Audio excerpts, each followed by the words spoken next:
Three terror suspects have been accused of involvement in the Dusit D2, no, actually 14 Riverside attack that are said to be charged at the Nyeri law courts. Martin Munene, we understand that Abdul Kibiringi, James Mwai and Habiba Hunshur were detained for 5 days after detectives first sought more time to complete the investigation. What can you tell us about this particular case and what should we be seeing in court?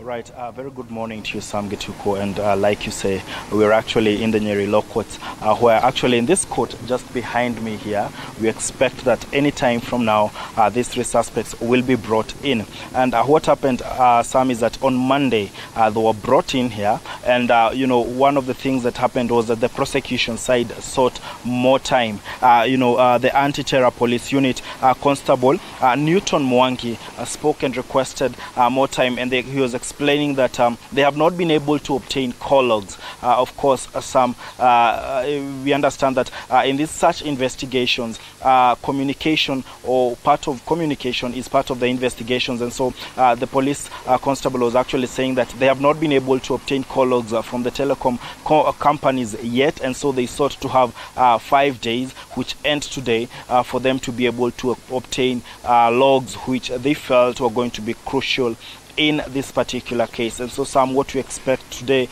among other things, is the presentation of those call logs and maybe details of conversations that these three suspects actually had prior to, or maybe during, or even after that particular attack. But an interesting things also happened, Sam, on that particular day. One of the suspects, that is Abdul Kibiringi, was actually saying that he should not be part of the people that arraigned in court, because he was of the opinion that it was not him who was a suspect in that particular attack. He was insisting that it was actually his son and not himself. And so we're going to be, of course, following this to hear what his arguments and the arguments of the other two suspects will be, and also we'll also be seeking to see what the prosecution will be presenting on the table. Sam, I must add that Nyeri County, if you remember, was one of the areas that was identified as a hotspot for recruitment into terror gangs. Also, the county commissioner of this particular area said that they have identified areas in this particular county that are hotspots,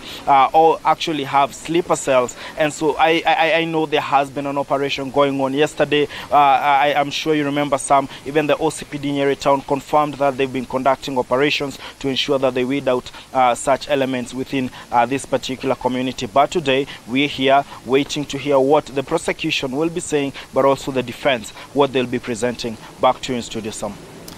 But Munene, even as you're with that case in court, you've been in Nyeri for quite a number of months or years now. When you look at the entire situation in Nyeri town, as well as the estates that are there, how rampant are these cases of radicalization or radicalized young people in that particular town?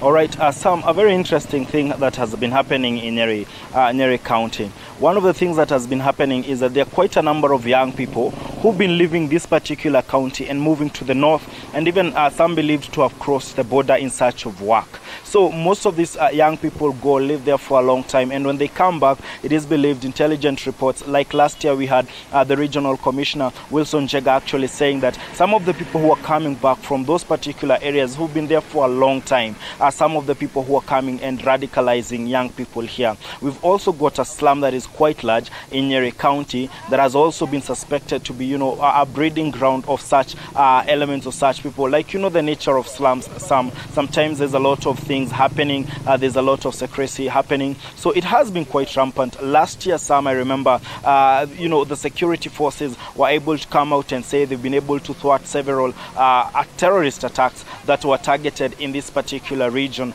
This year we haven't had any yet, but I can say that it has been a matter of concern, though the security forces in this area have been insisting that it's not a thing that is exclusive to Nyeri.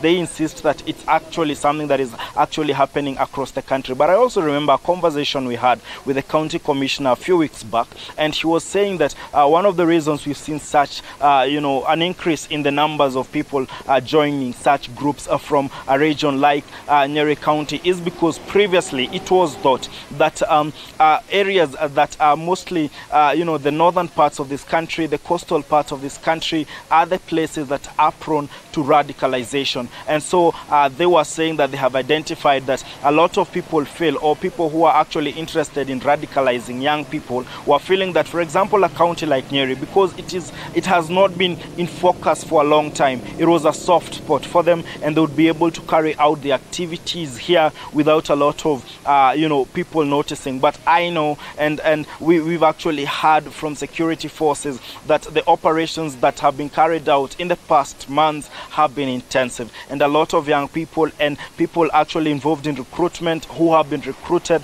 have been put in or brought in for questioning. And therefore, some, as we speak, we can't say that these things have been there. They've been rampant, but the security forces have insisted that they're on top of things. In fact, just yesterday, the regional commissioner was saying that they are on top of the security situation in this particular county. Sam, as I wind up, you have to remember that Nyeri County is one of the counties that is near the northern part of the country. And so a lot of people coming from the north on their way to Nairobi and other parts of the country actually pass through the Nyeri Nanyuki Nairobi highway, and therefore they are sometimes able to have access to Nyeri County, unlike other counties that do not have access to this particular road. Back to you in studio, Sam.